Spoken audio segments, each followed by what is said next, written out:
The mail-order bride stepped off the dusty stagecoach in Tropic, Utah, in late September of 1882, her hand trembling as she clutched a worn carpetbag, knowing the rancher who had sent for her expected a delicate beauty, not a scarred woman with a limp and only one good eye. Katherine Miller stood on the wooden platform outside the general store, her heart hammering against her ribs as she scanned the faces of the men gathered near the hitching posts. The late afternoon sun beat down mercilessly on the red rock landscape surrounding this small Mormon settlement, and sweat trickled down her spine beneath her travel-stained gray dress. She had spent 3 weeks traveling from Pennsylvania, each mile taking her farther from everything she had known, each day bringing her closer to a future built on lies. The advertisement had requested a photograph, but Katherine had sent one from before the accident. Before the fire that had swept through the textile mill where she worked had stolen half her face's symmetry, leaving angry red scars along her left cheek and temple.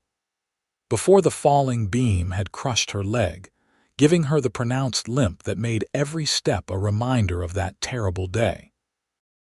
Before life had marked her as damaged goods, unwanted by any man who might have courted her in her hometown. "Miss Miller," a voice called out, and Katherine turned to see a man approaching.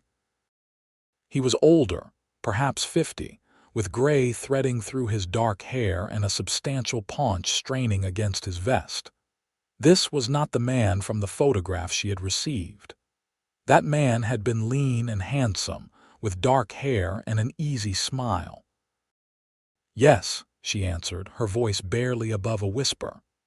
"I'm Theodore Walsh. I work for Dalton Winters, the man who sent for you.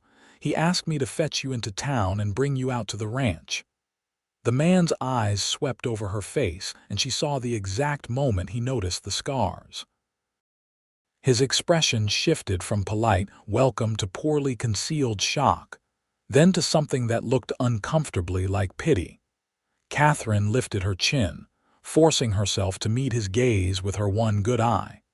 The other still functioned, but the scarring around it was extensive. "I understand if Mr. Winters has changed his mind. I can work to earn money for passage back east." Theodore cleared his throat awkwardly. "Now, miss, that is not for me to decide. I am just here to do as I am told. The wagon is this way." As she followed him through the dusty main street of Tropic, Katherine took in her surroundings. The town was small, perhaps 24 buildings in all, nestled in a valley surrounded by towering cliffs of red and white rock. The landscape was unlike anything she had seen in Pennsylvania, harsh and beautiful in equal measure. A few women in simple dresses and bonnets paused their conversations to stare as she passed, their eyes widening at the sight of her face. Theodore helped her into a weathered wagon, then climbed up beside her and snapped the reins. They rode in uncomfortable silence for several minutes before he spoke again. "The Winters Ranch is about 6 miles outside town. Good land, plenty of water from the creek that runs through the property. Dalton runs cattle, has about 200 head right now." "What kind of man is he?" Katherine asked, needing to know what she was walking into. Theodore was quiet for a long moment, guiding the horses along a rutted dirt road that wound between towering sandstone formations. "Dalton is a good man. Fair, hardworking. He took over the ranch when his father died 5 years back. His mother passed the year after from pneumonia. He has been running the place alone with just a couple of hired hands ever since." Why did he send for a bride? The question had troubled Katherine since she first read his advertisement. A successful rancher would have his pick of local women, surely. "That is not my story to tell," Theodore said, his tone making it clear the subject was closed. They rode the rest of the way in silence. The ranch, when it finally came into view, was more substantial than Katherine had expected. A sturdy two-story house built of logs and stone sat on a rise overlooking a creek lined with cottonwood trees. Several outbuildings dotted the property, including a large barn, a bunkhouse, and what looked like a smokehouse. Cattle grazed in fenced pastures, and the whole scene had an air of prosperity and careful maintenance. As the wagon pulled up to the house, the front door opened and a man stepped out onto the porch. Catherine's breath caught in her throat. This was the man from the photograph, though somehow the image had not captured the sheer presence of him. Dalton Winters stood well over 6 feet tall, with broad shoulders and the lean, muscular build of someone who did hard physical labor every day. His dark hair was longer than was fashionable, touching his collar, and his face was tanned and weathered from years in the sun. But it was his eyes that struck her most, a startling blue-gray that seemed to see straight through her. Theodore brought the wagon to a halt and climbed down. Found her at the general store, just like you said. Dalton descended the porch steps, his movements easy and confident. As he approached, Katherine saw his eyes widen slightly as he took in her appearance. She braced herself for the rejection she knew was coming, her hands clenching the handle of her carpetbag so tightly her knuckles turned white. "Miss Miller," he said, his voice deep and rough like gravel. "Welcome to the Winters Ranch." Katherine forced herself to look directly at him, to face the inevitable disgust or disappointment head-on. "I am not the beauty you requested," she said, the words coming out stronger than she felt. "The photograph I sent was taken before my accident. I understand if you want to send me back." For a long moment, Dalton just looked at her, his expression unreadable. Then, slowly, a smile spread across his face, transforming his stern features into something warm and genuine. "You are exactly what my heart ordered," he said simply. The words hung in the air between them, and Katherine felt something shift in her chest. She had expected anger, disappointment, perhaps cold politeness at best. She had not expected kindness. "I do not understand," she whispered. Dalton reached up to help her down from the wagon, his hands careful and steady at her waist. As her feet touched the ground, her bad leg nearly buckled, but he held her steady until she found her balance. "Come inside. We will talk and I will explain. Theodore, thank you for fetching her. I will see you tomorrow." Theodore tipped his hat and climbed back onto the wagon, leaving Katherine alone with her would-be husband. She followed Dalton into the house, her limp more pronounced after the long journey. The interior was surprisingly well kept for a bachelor's home. The main room held a stone fireplace, a sturdy table with 6 chairs, and several comfortable-looking chairs arranged near the hearth. Everything was clean and orderly, though clearly lacking a woman's touch. "Please sit," Dalton said, gesturing to one of the chairs. "You must be exhausted from your travels. Would you like some coffee? Or water?" "Water, please," Katherine said, lowering herself carefully into the offered chair. Her leg ached fiercely, and she had to resist the urge to rub it. Dalton disappeared through a doorway and returned moments later with a cup of cool water. She drank gratefully, aware of his eyes on her the entire time. When she finished, she set the cup down and met his gaze squarely. "Why did you say that?" she asked. "About me being what your heart ordered." "You do not know me, and I am not what you asked for in your advertisement." Dalton pulled out a chair and sat across from her, leaning forward with his elbows on his knees. "I am going to tell you something I have not told anyone else in this territory," he said. 5 years ago, I was engaged to a woman named Sarah. She was beautiful, educated, everything a man could want on paper. We were 2 weeks from the wedding when I came home early from working the south pasture and found her in the barn with one of my hired hands. Katherine's eyes widened, but she said nothing, waiting for him to continue. She cried and begged for forgiveness, said it was a mistake, that she loved me. But I realized something in that moment. She did not love me. She loved what I could provide. The ranch, the security, the position in the community. When I called off the wedding, she did not mourn losing me. She mourned losing her meal ticket. Dalton's voice was matter of fact, but Katherine could hear the old pain beneath the words. After that, every woman in Tropic and the surrounding towns looked at me differently. They saw the ranch, the land, the house. None of them saw me, so I decided to try something different. I placed that advertisement thinking maybe if a woman came from far enough away, someone who did not know about the property or the cattle, maybe she would want me for who I am, not what I have. But the photograph, Katherine began, and Dalton held up a hand. The photograph you sent showed me a woman with kind eyes. That was what I noticed first, before anything else. And just now, when you stepped down from that wagon, you were honest with me. You did not try to hide or make excuses. You faced me directly and told me the truth, even though you thought it would cost you everything. That takes courage. That takes character. Those are the things I value, Miss Miller, not a pretty face that will fade with time anyway. Katherine felt tears prickling at the corners of her eyes. I am damaged, she said, her voice breaking slightly. My face, my leg, I will never be whole again. There are things I cannot do, work I cannot perform. Dalton leaned back in his chair, studying her with those penetrating blue-gray eyes. We all carry scars, Miss Miller. Some are just more visible than others. You say you are damaged, but I see a woman who survived something terrible and was brave enough to travel halfway across the country alone to start over. That does not sound damaged to me. That sounds strong. They sat in silence for a moment, and Katherine felt something unfamiliar blooming in her chest. Hope, perhaps, or the beginning of trust.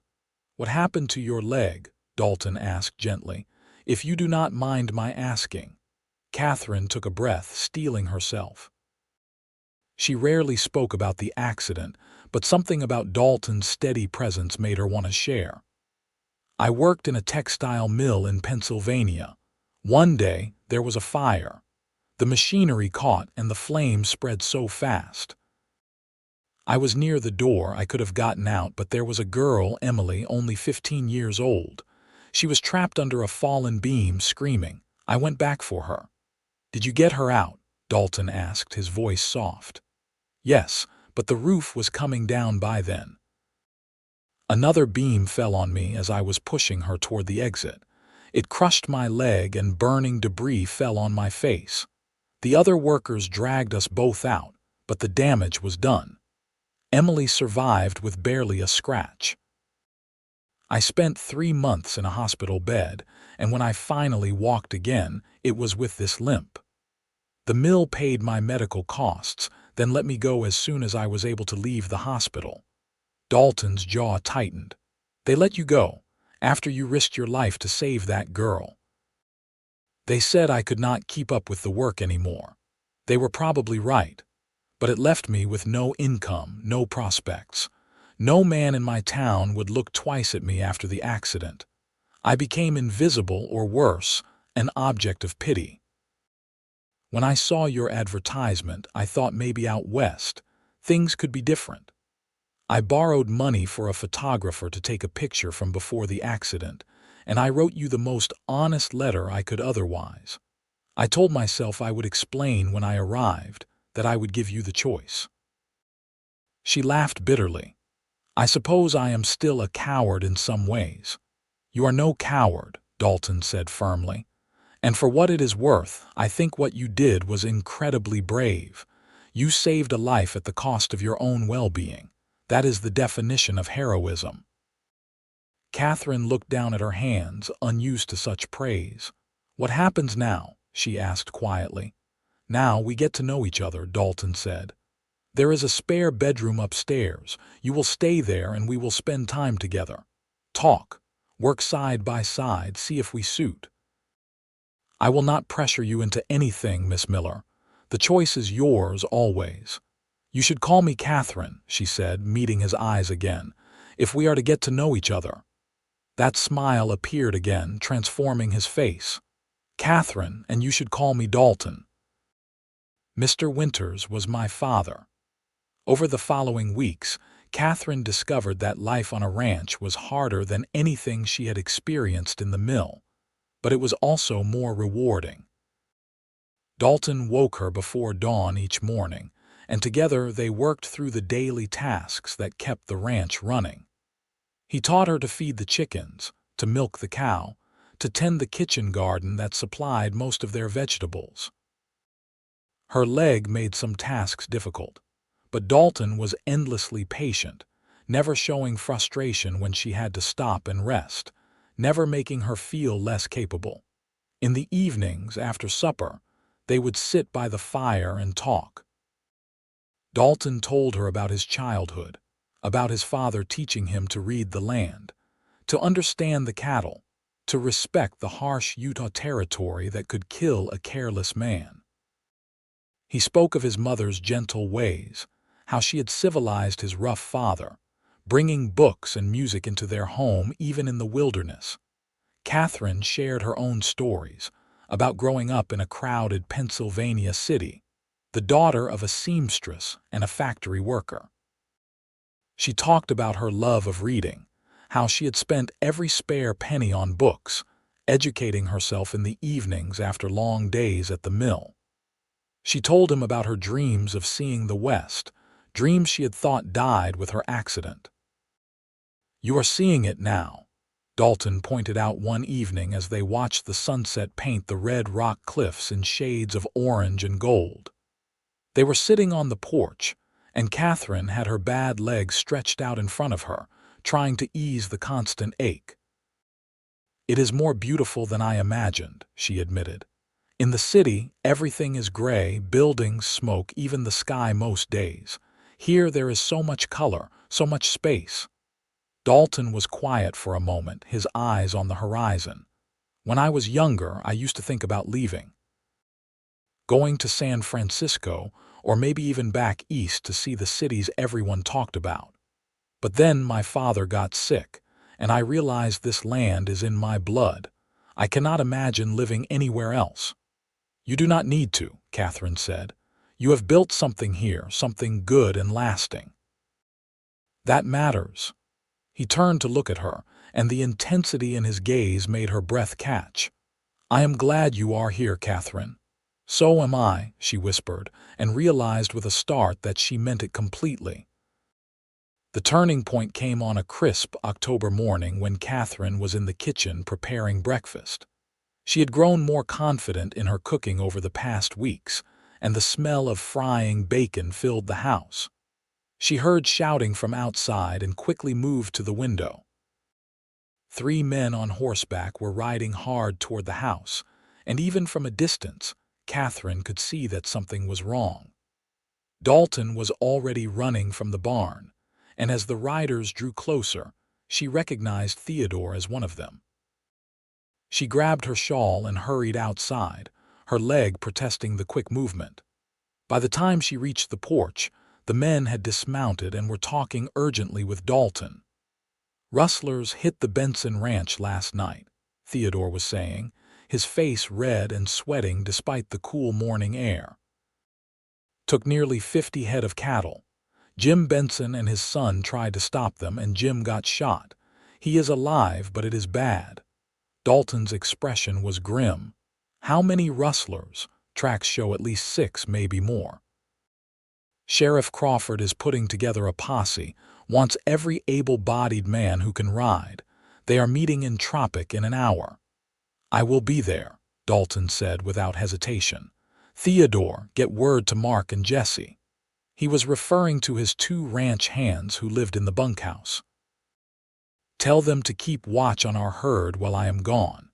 If these rustlers are bold enough to hit the Benson place in the middle of the night, they might try for other ranches." As the men rode off, Dalton turned to find Katherine standing on the porch, worry evident on her face. "How long will you be gone?" she asked. "I do not know. Could be a day, could be longer if we have to track them into the backcountry. He started toward the house, his movements quick and purposeful. I need to get my rifle and supplies. Katherine followed him inside, her mind racing. She had grown accustomed to Dalton's presence, to the rhythm of their days together. The thought of him riding off into danger made her chest tight with fear.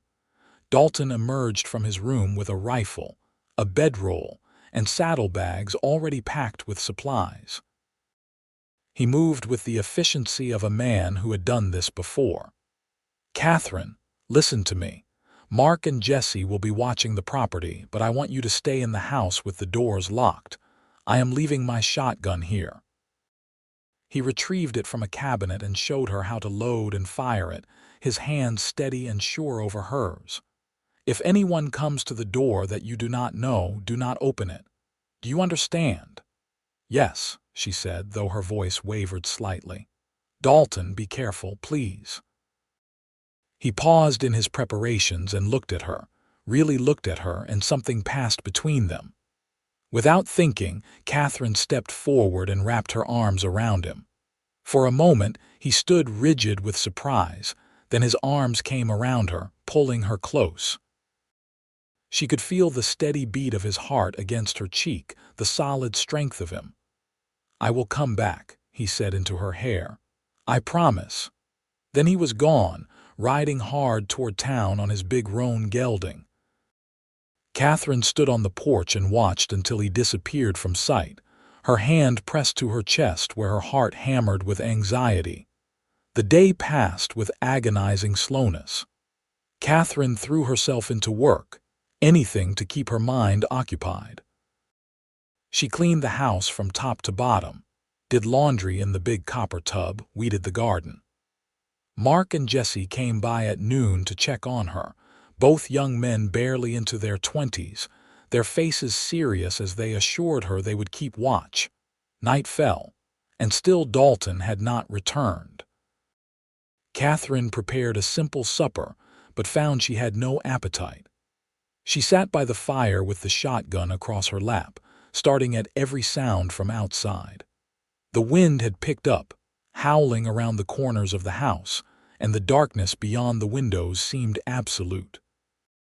She must have dozed off in the chair, because she woke with a start to the sound of hoofbeats. Her heart leaped into her throat as she grabbed the shotgun and moved to the window.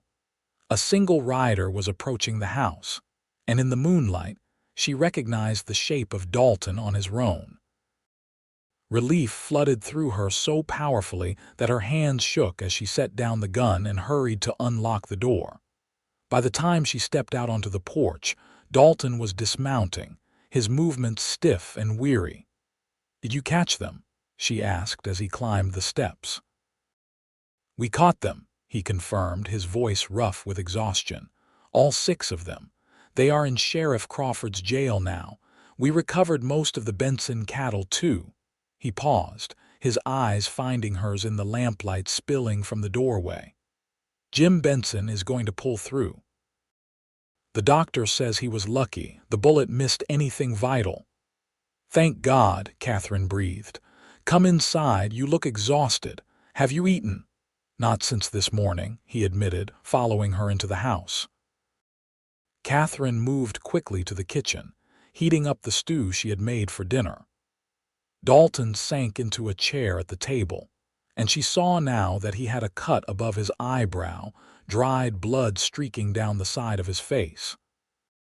"You are hurt," she said, setting down the pot with more force than necessary. "Why did you not say something?" "It is nothing. One of the rustlers got a punch in before we subdued him." Katherine dampened a cloth and moved to stand beside him.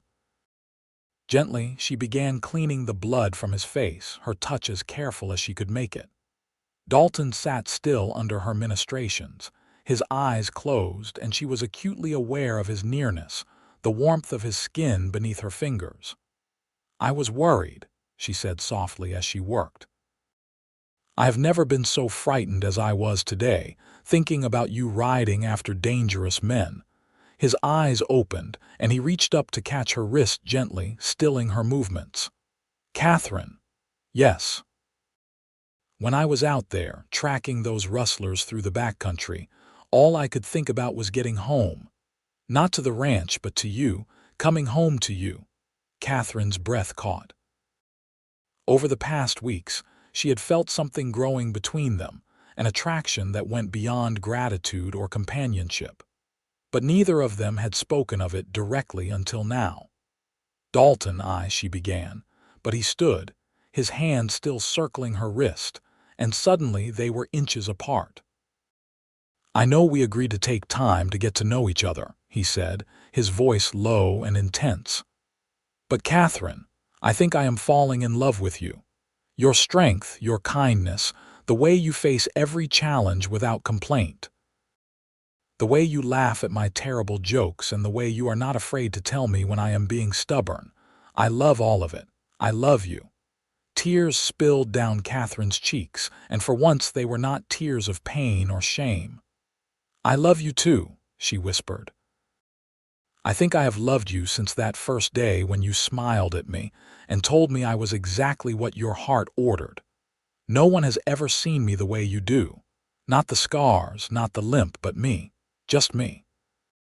Dalton lifted his free hand to cup her scarred cheek, his thumb gentle as it traced the damaged skin.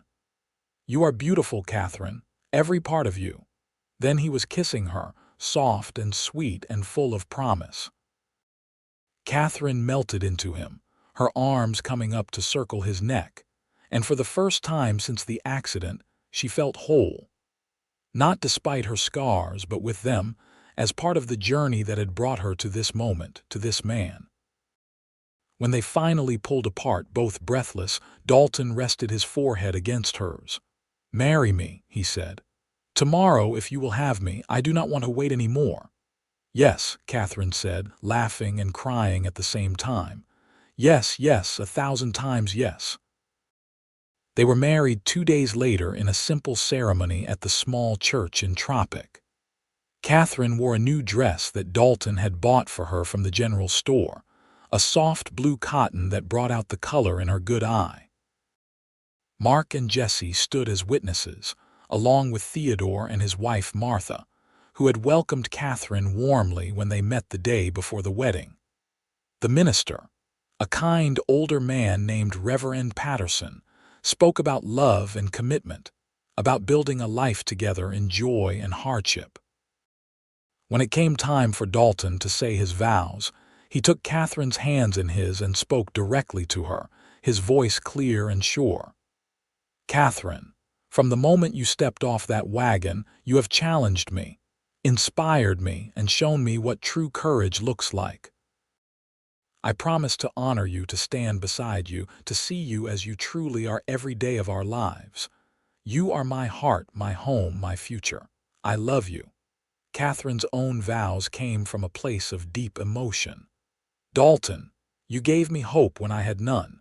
You saw beauty where I saw only brokenness. You loved me not despite my scars, but for the whole person I am. I promise to be your partner in all things, to support your dreams, to build a life with you filled with love and laughter. You are my miracle, and I will thank God for you every day. When the minister pronounced them husband and wife, Dalton kissed her with such tenderness that Katherine felt her heart might burst. The small congregation applauded, and for the first time in years, Katherine felt she belonged somewhere completely. The wedding celebration was held at the ranch, with Martha and several other women from town helping to prepare a feast. Katherine was overwhelmed by the warmth of their welcome, these frontier women who had heard her story and seen past the scars to embrace her as one of their own. As the sun set and the guests began to depart, Dalton and Katherine stood on the porch of what was now their home, his arm around her waist, watching the sky turn brilliant shades of pink and orange. Happy? He asked, pressing a kiss to her temple. Happier than I ever thought possible, she answered honestly. That night, as they lay together in Dalton's bed, now their bed, Katherine traced the lines of his face with her fingers. Tell me about your dreams, she said. What do you want for our future?" Dalton was quiet for a moment, his hand running up and down her back in a soothing rhythm.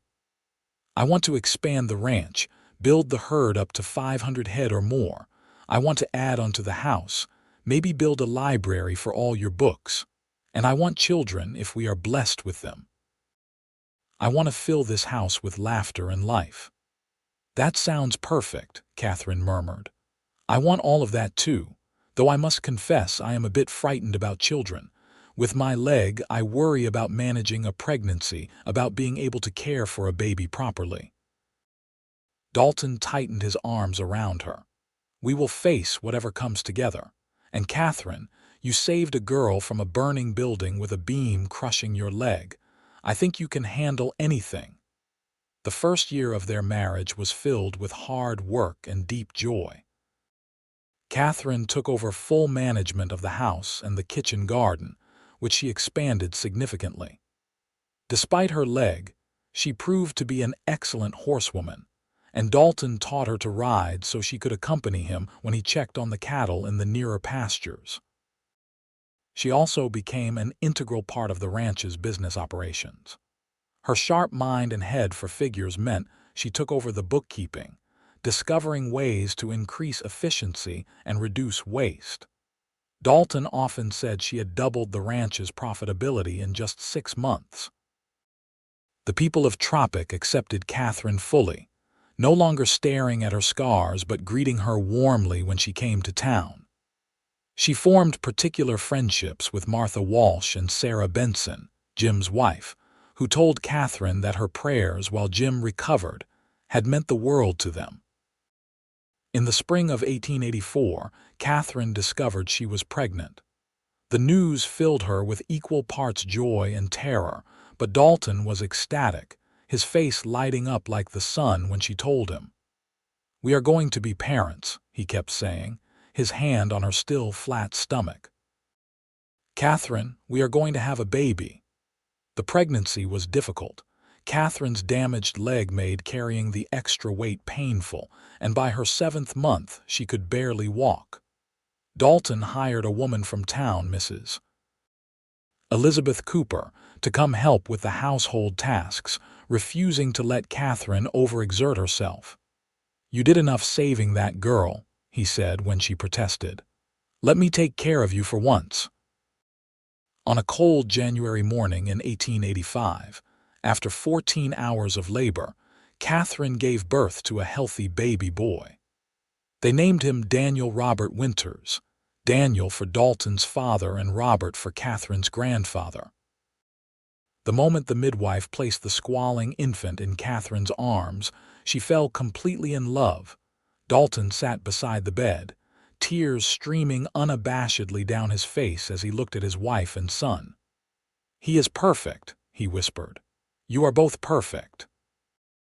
"Look at his eyes," Katherine said, marveling at the infant's face. "They are the same blue-gray as yours." Daniel proved to be a healthy, happy baby who rarely cried and slept well from the start. Katherine recovered slowly from the birth, her leg having been aggravated by the strain, but with Dalton's help and Mrs. Cooper's continued assistance for the first few months, she gradually regained her strength. Watching Dalton with their son filled Katherine with an emotion so powerful, it sometimes brought tears to her eyes. He was endlessly patient and gentle, changing diapers without complaint, walking the floor with Daniel when he fussed, singing old cowboy songs in his rough voice to lull the baby to sleep. "You are a natural father," Katherine told him one night as she watched him rock their son by the fire. "I never knew I could love anything this much," Dalton said, his eyes on Daniel's small face. "Except you.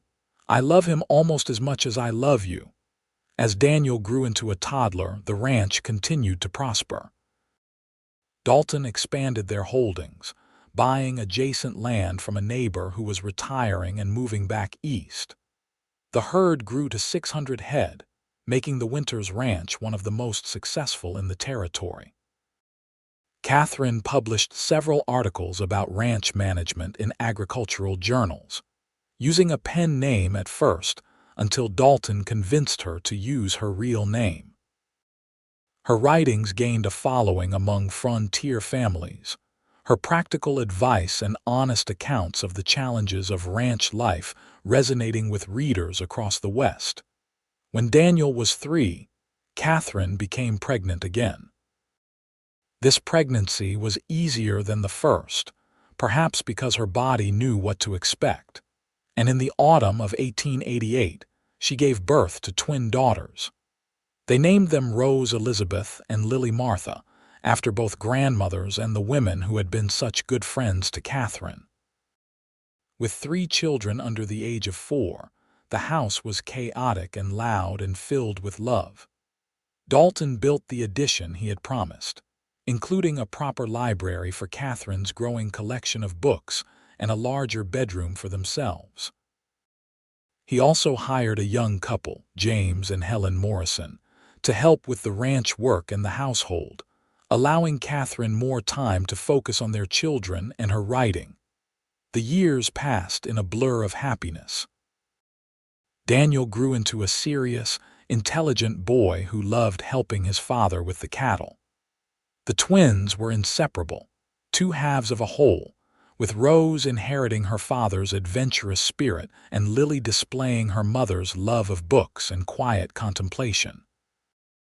On their 10th wedding anniversary, Dalton surprised Katherine with a trip to Salt Lake City, their first time away from the ranch since Daniel's birth. They stayed in a hotel, attended the theater, and spent 3 days simply enjoying each other's company without the demands of children and ranch work. On their last night, as they prepared for bed in their hotel room, Dalton pulled Katherine into his arms. "Do you have any regrets?" he asked. "About answering that advertisement about coming west." Katherine looked up at her husband, this man who had seen past her scars to the woman beneath, who had loved her fiercely and completely every day of their marriage. She thought about their children, asleep in the adjoining room. She thought about the ranch, the land they had built their life on, the community that had become her home. "Not a single one," she said firmly. "That day I stepped off the stagecoach was the first day of my real life. Everything before was just preparing me to find you." Dalton kissed her deeply. "I am the lucky one. You were exactly what my heart ordered, Katherine. You always have been." As they grew older, the children matured into fine young adults. Daniel, at 18, was already taking on more responsibility at the ranch, his natural skill with cattle and horses making him an invaluable partner to his father. The twins, at 15, were both accomplished in their own ways. Rose could outride most of the ranch hands, while Lily had been accepted to a teaching college in Salt Lake City and planned to return to Tropic as a schoolteacher. In 1897, when Katherine was 45 and Dalton was 47, they celebrated the arrival of their first grandchild. Daniel had married Emma Patterson, the Reverend's granddaughter, the previous year, and their son Thomas was born on a warm spring day. Katherine held her grandson and marveled at the life she had built, this family that had grown from a single moment of courage when she stepped off a stagecoach in a strange land. The ranch continued to thrive under the combined management of Dalton and Daniel. They now ran over 1,000 head of cattle and had begun breeding horses as well, with Rose taking charge of that operation. Lily returned from college as planned and established the first proper school in Tropic, teaching children from all the surrounding ranches. One evening, as Katherine and Dalton sat on their porch watching the sunset, much as they had done countless times over the years, Dalton reached for her hand. Their fingers intertwined automatically, the gesture as natural as breathing after so many years together. "Do you remember that first sunset we watched together?" he asked. "When you told me the West was more beautiful than you had imagined." "I do," Katherine said, smiling at the memory. "I was so nervous, still uncertain about everything." "I knew that night," Dalton said. "I knew I wanted to spend the rest of my life showing you sunsets." Katherine leaned her head on his shoulder, her bad legs stretched out in front of her as always. The pain had never fully gone away, but she had long since made peace with it. These scars, this damaged leg, they were part of the journey that had brought her here. She would not wish them away, even if she could. "You have given me so much more than sunsets," she said softly. "You gave me a home, a family, a purpose. You gave me love when I thought I was unlovable. You saw me when I was invisible to everyone else." "You were never invisible," Dalton said. "You were just waiting in the wrong place. You had to come west to come to me so I could see you properly, so I could love you the way you deserve to be loved." They sat in comfortable silence, watching the familiar landscape transform in the fading light. The red rock cliffs glowed like fire, the creek sparkled silver, and the cattle moved slowly toward the shelter of the cottonwood trees for the night. This land had become as much a part of Katherine as her own heartbeat, and she could no longer imagine living anywhere else. Inside the house, they could hear the sounds of family. Emma was preparing supper while Daniel played with Thomas. The twins were arguing good-naturedly about something, their voices rising and falling. These sounds, this life, it was everything Katherine had never dared to dream of. "I love you," she said to Dalton, the words as true and deep as they had been on their wedding day nearly 15 years earlier. "I love you too," he replied, kissing the top of her head. "My Katherine, exactly what my heart ordered." The years continued to unfold with a gentle rhythm. Katherine published her first book in 1899, a collection of essays about life on a frontier ranch written from a woman's perspective. It was well received, and she spent her later years writing 2 more books, both of which became essential reading for families settling in the West. Dalton remained active in running the ranch well into his 60s, though he gradually turned over more responsibilities to Daniel. He took great pride in watching his son manage the operation, often remarking that Daniel was a better rancher than he had ever been. Rose married a horse trainer from Colorado in 1900, and they established their own ranch 20 miles from Tropic, specializing in breeding cutting horses. Lily married the town doctor in 1902, and they had 4 children in quick succession, keeping Katherine busy with grandmother duties. As Katherine entered her 50s, her limp became more pronounced, and walking long distances grew increasingly difficult. Dalton, ever attentive, fashioned a special chair for her, cushioned and comfortable, that could be easily moved around the house so she could continue her work without standing for long periods. He never once complained about the accommodations they had to make, never showed frustration or impatience. His love remained as steady and constant as the rising sun. They celebrated their 20th wedding anniversary with their entire family gathered at the ranch. 3 generations sat around the expanded table that Dalton had built, sharing food and stories and laughter. Katherine looked around at these faces, these people who existed because she had been brave enough to answer an advertisement, because Dalton had been wise enough to see past a scarred face to the woman beneath. That night, after the guests had departed and the house was quiet, Dalton helped Katherine prepare for bed. Her leg was bothering her more than usual after the excitement of the day, and he gently massaged it, his touch practiced and sure after years of performing this same service. "Thank you," Katherine said softly, "for everything, for every day, every kindness, every moment of love." Dalton looked up at her, his blue-gray eyes still as intense as they had been the day they met, though now surrounded by weathered skin and laugh lines. "You never have to thank me for loving you, Katherine. It is the easiest thing I have ever done." In 1904, tragedy struck when a late-season blizzard caught Daniel and several ranch hands out on the range. They all made it home safely, but Daniel developed pneumonia from the exposure.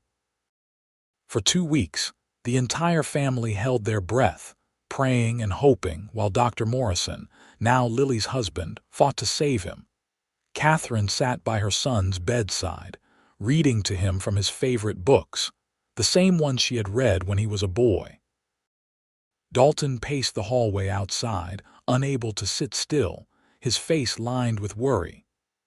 Emma, pregnant with their third child, never left her husband's side except when Katherine or Dalton forced her to rest. On the 14th day, Daniel's fever finally broke. When he opened his eyes and recognized his family gathered around him, Katherine wept with relief. Dalton pulled Emma close as she sobbed against his shoulder, and for a moment, the big rancher showed the depth of his fear in the tears that streaked his weathered face. "Thought I lost you, son," he said roughly when he could speak. "Takes more than a little cold to get rid of me, Pa," Daniel replied, his voice weak but determined. The scare made them all more aware of how precious their time together was. Katherine and Dalton began taking regular Sunday rides out to their favorite overlook, a high point on the ranch that provided sweeping views of the valley. Even though mounting a horse was difficult for Katherine, she insisted on continuing these excursions. "I spent too many years afraid of what I could not do," she told Dalton when he worried about her overdoing it. "I will not spend my remaining years letting fear limit me." Their 25th wedding anniversary in 1909 was a grand celebration that drew people from all over the territory. Katherine and Dalton had become something of a legend in the region.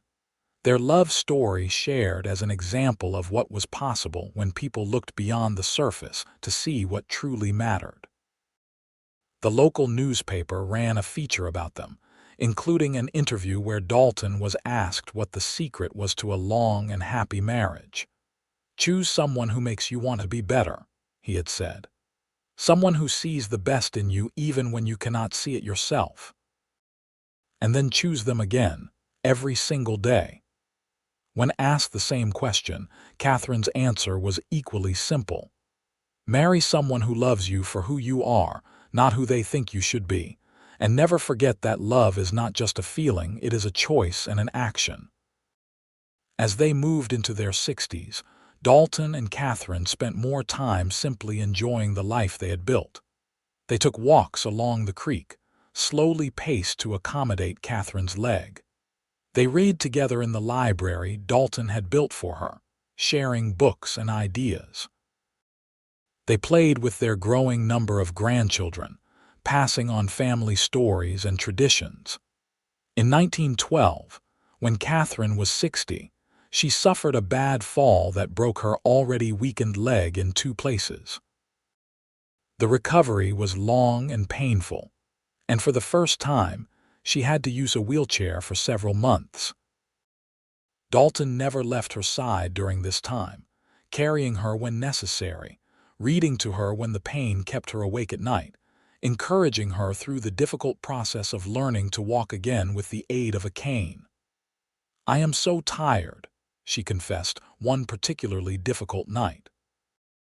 "Tired of this broken body, tired of the pain that never fully goes away." Dalton gathered her carefully into his arms, mindful of her injuries. "I know, my love, but you are the strongest person I have ever known.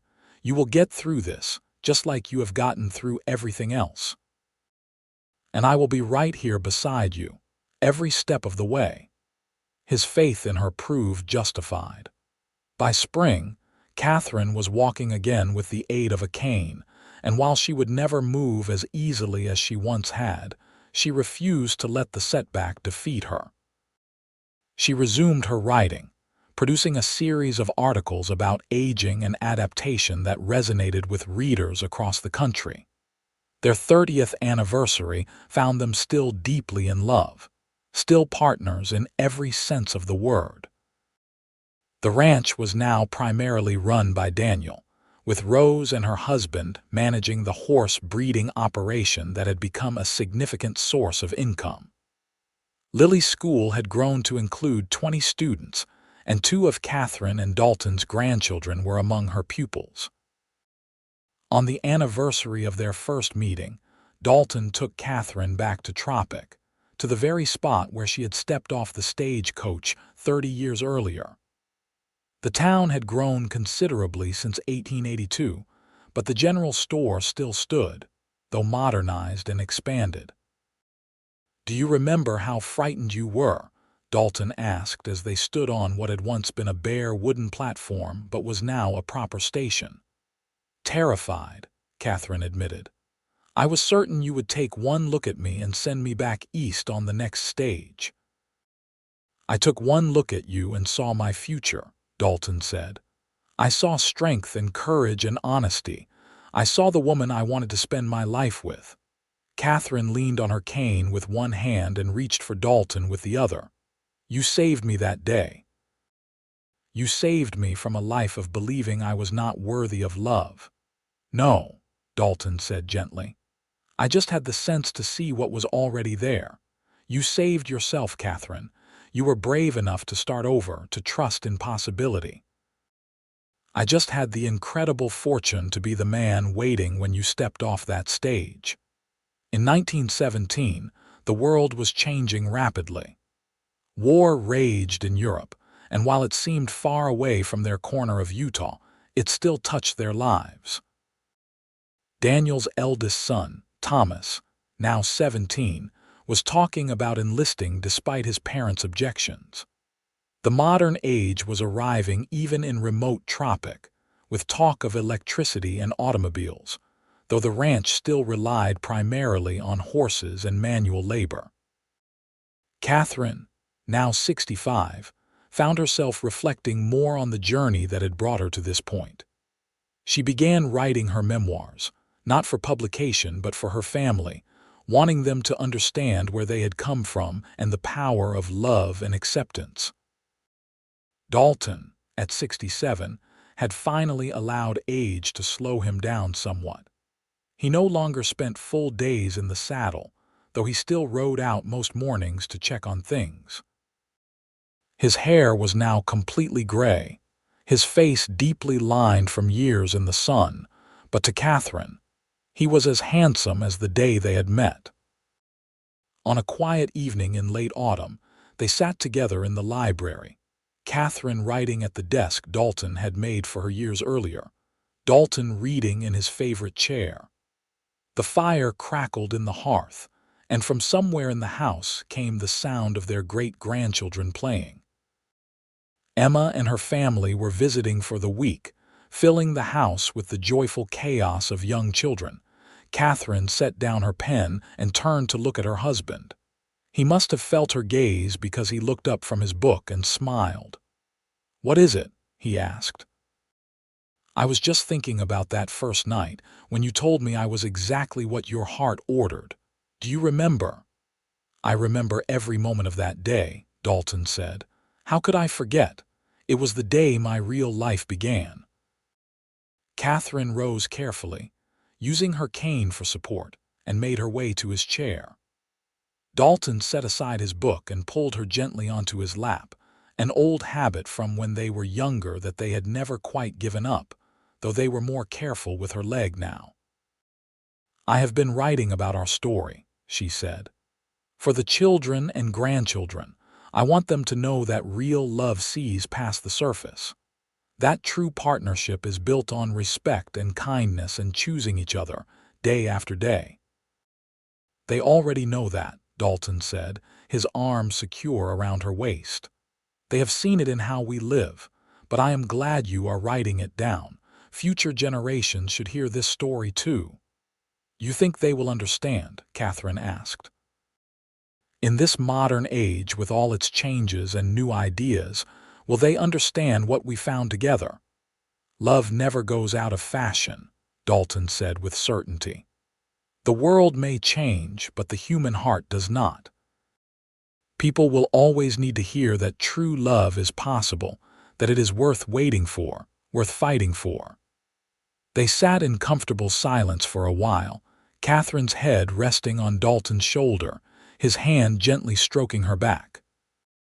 Outside, the sun was setting over the red rock cliffs, painting the sky in those familiar shades of orange and gold that had marked so many evenings of their life together. "I would do it all again," Katherine said softly. "Every mile of that journey from Pennsylvania. Every moment of fear and doubt. All of it, knowing it led me to you." "And I would wait forever," Dalton replied, "for that moment when you stepped off the stagecoach and into my life." As the years continued to pass, Katherine and Dalton settled into the comfortable rhythm of old age. They celebrated their 35th anniversary surrounded by 4 generations of family, a testament to the love that had started with a mail-order bride advertisement and a rancher willing to see beyond scars. Katherine's memoirs were eventually published at the insistence of her publisher, who had loved her previous books. Released in 1920 under the title What the Heart Orders, it became her most successful work, touching readers across the nation with its honest account of finding love in unexpected places. Dalton remained Katherine's greatest supporter and biggest fan. At book readings and speaking engagements, he would sit in the front row, his pride in his wife evident on his weathered face. When people asked him what it was like to be married to a famous author, he would always say the same thing: "I am married to Katherine. Everything else is just details." In the spring of 1922, Dalton took ill with influenza that developed into pneumonia, the same illness that had nearly claimed Daniel years earlier. But at 72, his body did not have the resilience it once had. Katherine stayed by his bedside constantly, reading to him, talking to him, holding his hand through the long nights. On a clear morning in late April, as the sun rose over the red rock cliffs they had both loved so dearly, Dalton opened his eyes and looked at Katherine with perfect clarity. "My Katherine," he whispered, "exactly what my heart ordered." "And you are exactly what mine needed," she replied, tears streaming down her scarred cheeks. "No regrets," he said, his voice growing weaker. "Only gratitude for every day, every moment with you." "No regrets," Katherine agreed, knowing what was coming but unable to stop it. "Only love. So much love." Dalton smiled, that same beautiful smile that had transformed his face 40 years earlier when he first told her she was exactly what his heart ordered. Then he closed his eyes and with his hand still clasped in hers, he peacefully slipped away. The funeral drew people from across the territory and beyond. Stories were shared about Dalton's fairness, his integrity, his devotion to his family and his land. But the story that resonated most was the one Katherine herself told, standing beside his grave with the help of her cane and her son's steady arm. "My husband saw me when I was invisible," she said, her voice clear despite her grief. "He loved me when I thought I was unlovable. He chose me, not once but every day for 40 years. He taught me that scars do not define us, that true beauty comes from within, and that real love sees past the surface to the soul beneath. He was exactly what my heart ordered, and I was blessed beyond measure to be his wife." After Dalton's death, Katherine lived for another 8 years. She remained on the ranch, now run entirely by Daniel and Rose, surrounded by the family she and Dalton had created together. She continued writing, producing one final book, a love letter to Dalton and to the life they had shared. She spent her days in the library he had built for her, surrounded by books and memories. Her grandchildren and great-grandchildren would visit often, and she would tell them stories about their grandfather, keeping his memory alive and vibrant. On a warm September evening in 1930, Katherine sat on the porch watching the sunset, just as she and Dalton had done countless times over the years. She was 80, her body worn and tired, but her heart was full. Daniel sat beside her, now a grandfather himself, holding her hand. "Tell me again," he said softly, "about the day you met Pa." Katherine smiled, her scarred face transformed by the memory. "I stepped off that stagecoach thinking my life was over. I was certain he would reject me, send me back east, but instead he looked at me and he saw me, really saw me. And he smiled, and in that smile I saw my future." "He loved you so much," Daniel said. "And I loved him," Katherine replied, "with everything I had. He gave me a life I never dreamed possible. He gave me you and your sisters and all these beautiful grandchildren and great-grandchildren.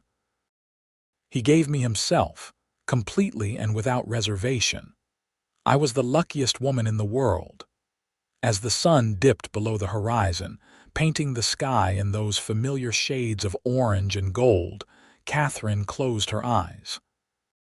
She could almost feel Dalton beside her, his hand in hers, his steady presence that had been her anchor for so many years. "I am ready," she whispered to the evening air. "I am ready to come home to you." That night, Katherine passed away peacefully in her sleep, a smile on her face.